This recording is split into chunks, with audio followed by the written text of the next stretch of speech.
సిటీని రద్దు చేస్తా అని చెప్పిన మీరు ప్రజాభిప్రాయ సేకరణతో మేము నిర్ణయం తీసుకున్నాను. మీరు కొడంగల్లో ఎందుకు మళ్ళీ మీరు ప్రజలు గత 8 నెలలుగా మాకు ఫార్మాసిటీ వద్దు, మా గ్రామాలలో మా చిచ్చు పెట్టకండి, మాకు ఇక్కడ ఎకరం భూమి 40 నుంచి 60 లక్షలని మీరు ఇస్తాంటున్న డబ్బు 8 లక్షలు 10 లక్షల రూపాయలు, ఈ డబ్బు మాకు వస్తే తాగి ఖర్చు పెట్టుకుంటాం, భూమి నుంచి వేరైపోతే దిక్కులేని పక్షులు అయిపోతాం, కొన్ని వేల సంవత్సరాల నుంచి ఇక్కడ గ్రామాల్లో ప్రజలకి అక్కడ తెచ్చుకొని అన్నం పెట్టగలిగే తల్లికి భూతాన్ని మాత్రమే ఎందుకు ఈ భూముల మీద మీరు కన్నేసిందని చెప్పి రైతులు ససేమిగా ఇవ్వనని చెప్పి వాళ్ళకు వాళ్ళే పాదయాత్ర చేసిండ్రు, వాళ్ళకు వాళ్ళే ధర్నాలు చేసుకున్నారు.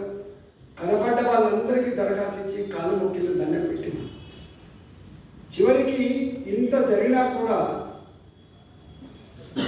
ప్రభుత్వం ఎరుకకు తగ్గకుండా బెదిరించుడు, మీరు కనుక ఇవ్వకపోతే మీ అడ్డు చూస్తామని చెప్పి చేయడం అన్నీ జరిగిన తర్వాత మొన్న మళ్ళీ కలెక్టర్ గారు ప్రజాభిప్రాయ సేకరణ కోసం పోయింది.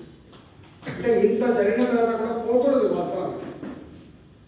అక్కడ ప్రజానికం అంతా కూడా మేము 8 నెలలుగా మొరబెట్టుకున్నాము పట్టించుకొని మీరు ఇవాళ మా పల్లెకి ఎట్లా వస్తుందని చెప్పి వాళ్ళు ఎలగొడితే స్వయంగా కలెక్టర్ గారు చెప్పిండ్రు మా మీద దాడి జరగలేదని చెప్పి వాళ్ళని ఆ ప్రజల మీద 100 మంది పోలీసులు రాత్రి కూడా దాడి చేసి ముసుగులు కట్టుకొని వాళ్ళ ముఖాల మీద బట్టలు కప్పి వాళ్ళు హింసించినటువంటి తీరు ఇవాళ యావత్ తెలంగాణ సమాజం, గిరిజన సమాజం కావచ్చు, దళిత సమాజం కావచ్చు, పేద రైతాంగం కావచ్చు కన్నీళ్ళు పెడతారు.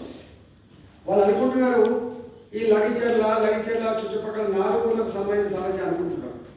కానీ ఇవాళ వాళ్ళకైంది గతి, రేపు మాకైతే భయం ఉండదు వాళ్ళకి.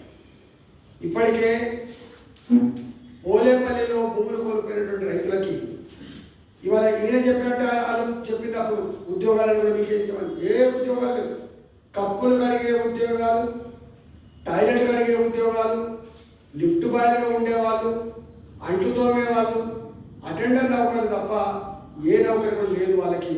మళ్ళీ ఆ పోలేపల్లి సెంచులో పనిచేస్తున్న వాళ్ళు కూడా బయట రాష్ట్రాలకి ఎక్కడో వచ్చిన తప్ప అక్కడ కాదు.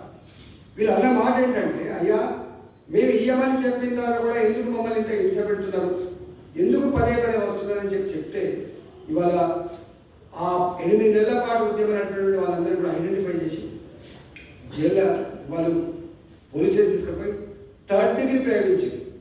ఈ కాలు మీద 3 కూర్చున్నారట పోలీసులు, ఇది కాలు మీద 3 కూర్చున్నారట. ఆ టైర్ల రబ్బలతో కట్టినటువంటి వాళ్ళ 3rd డిగ్రీ వాడేటువంటి వాటితోటి 2 గంటల పాటు 2 అవర్స్ కన్నీళ్లు పెడుతున్నా మొత్తుకున్నా.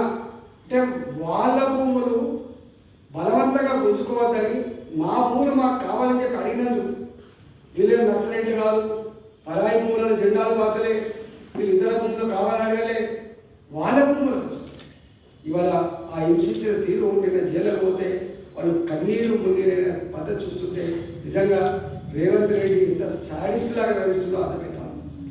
ఆయన ఆ ప్రాంతం వాడు కాకపోయినా ఈ ప్రాంతానికి వచ్చి ప్రశ్నించే గొంతు నేను నాయకుని అవుతా అని చెప్తే మా ప్రాంతం మేము బాగుపడతామని చెప్పి ఓట్లేసి గెలిచే కర్మానికి ముందు పనిచేస్తుంది. ఇప్పటికి కూడా ఆ ప్రాంత రైతులు అంటున్నారు ఏమవుతుందో తెలియదు, సరిగ్గా ఫార్మా కంపెనీ అవుతుందా ఏమవుతుందో తెలియదు, కానీ 1350 ఎకరాలు ఇంకొక 1500 ఎకరాలు కూడా గుంజుకునే ప్రయత్నం చేస్తుందని చెప్పి